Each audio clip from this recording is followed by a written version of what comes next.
BWT, it's time to stop. Now, I know the title of this video is extremely aggressive, but let's be honest with ourselves here. Would you all have really clicked on a video titled BWT is mildly disgruntling a moderate portion of Formula One fans? Probably not. Now, we all know that BWT has had a massive involvement, not only in Formula One, but in a multitude of other sports, and I would go into the history of the company in its many sports that it's in, but someone else has done the work for me already. Tomo's done a fantastic video diving into all the backstory and all the history of BWT as a company, so you can click the card up above, watch his video for some context if you really want to, and then you can come back to this one with full BWT context, and then we'll be good to go. So for those of you who actually went and watched the video, welcome back, and let's just talk about why BWT just needs to stop doing what they're doing. Now, of course, this isn't meant to be a full-on hate video on BWT. I've liked their cars in the past. I feel like the pink cars are going to define an era for Formula One, and people are going to remember them for a long time. I'm going to miss them, but I do feel like the company has just become a little bit power hungry with how much and how badly they want pink in the sport. Now, there's going to be two main points in this video showing why I think BWT has become a bit power hungry with having pink on the grid. The first point being that Aston Martin livery wasn't meant to have that pink stripe on it. For those of you who don't know, BWT signed on with the team about a week before the actual livery launched, and before that, the stripe, that pink stripe on the car, was supposed to be green. But then BWT swept in at the very last moment and just said, this is ours now, this is it. You have to have the pink on the car if you want us on. Now, as I stated in my livery rankings video, I'm actually a fan of how the car looks. I do like the color scheme of the green and the pink. I would have liked it with the green and the lime green as well. They're both cool, but I feel just kind of weird and off with how the pink is on the car, because it just feels like they imposed their will on Aston Martin, saying if you want our money, you have to change your livery a week before you're launching it, and that just feels a bit sleazy to me. Because in every other series that Aston Martin races in, they have the BRG with the lime green. That's kind of their brand. It's their identity.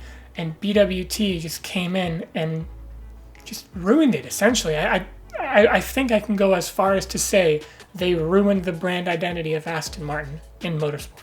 Now, of course, I'm well aware that BWT isn't the only team on the grid to kind of say, if you want our sponsor on the car, you have to have our colors. The most famous examples are UPS and Shell on the Ferrari.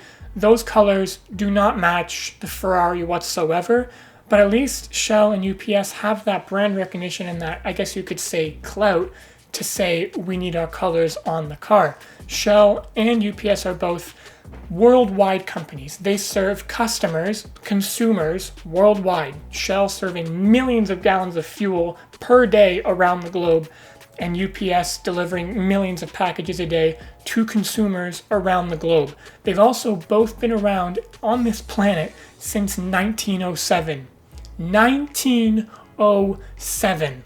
Whereas BWT, from what I can find and gather on research online, is only really sold in Europe, because I certainly have never seen it in North America, not once, never seen any consumer products. I don't really pay attention to commercial, industrial products myself, so I can't really say if they're that big of a brand, so they don't have that same clout, and as well as the fact is they've only been an established company since 1990.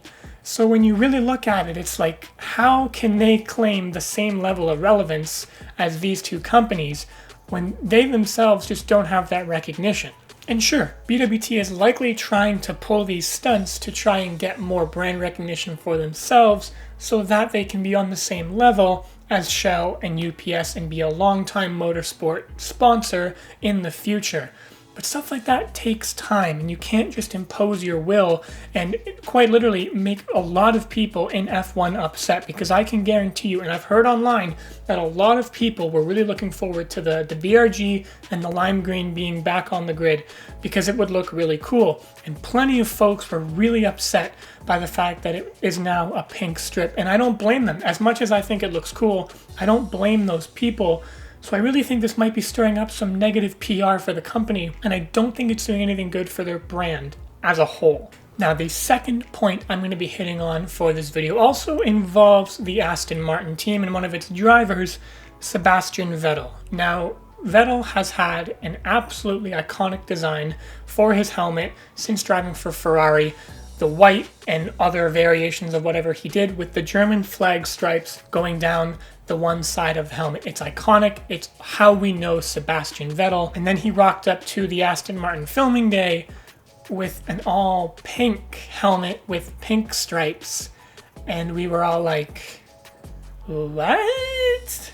It's fair to say a lot of people were really not happy with the fact that they have imposed their Thanos-like pink will on Sebastian Vettel's iconic helmet. They then released a statement saying that Sebastian Vettel is now a brand ambassador for BWT. If any of us really believe that Sebastian Vettel willingly signed on as a brand ambassador and had them change the colors of his helmet, I think we'd all be fools. It's pretty clear that in his contract, that is something that was stipulated. He had no choice. If he wanted to drive, he needed to change the color. I honestly, I don't want to speculate too much on this because I don't want to create any false narratives. But just from looking at it on the outside perspective, that's what it looks like to me. And that's not a good look. Now, since then, it seems like they've kind of eased up a little bit and they've allowed Sebastian to make the stripes, the German flag again, rather being different shades of pink, which was just awful. And I guess that kind of absolves them, but does it really? Because I can't think of a single hardcore F1 fan that would prefer Seb having a pink helmet as opposed to his classic helmet. Maybe even, spruced up with the Aston Martin look. That would have looked cool too. But the all pink just isn't doing it for anyone. And sure, you could easily use the argument of any press is good press because people are talking about BWT, it has to be doing good things for the company.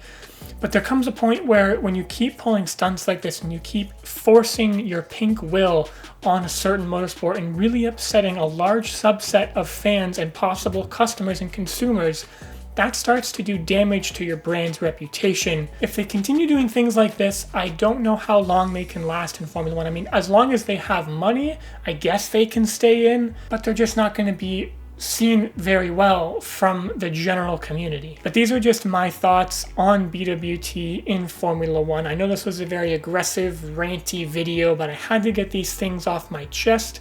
As much as I like having the pink on the grid, because in a sea of blue cars, it was nice to be able to pick them out, it just feels wrong how they're going about their business. But that's just me. I'd love to know what you guys think about it down in the comments below. Do you like BWT? Are you fine with them bringing pink into the sport? Or are you with me and you just kind of wanted to have them go about it in a bit of a different way? But that's it for this week's video. I hope you all enjoyed watching it as much as I enjoyed making it. Feel free to lick the stamp and send that subscribe button down below. Drop a like if you really liked it, and don't miss the apex.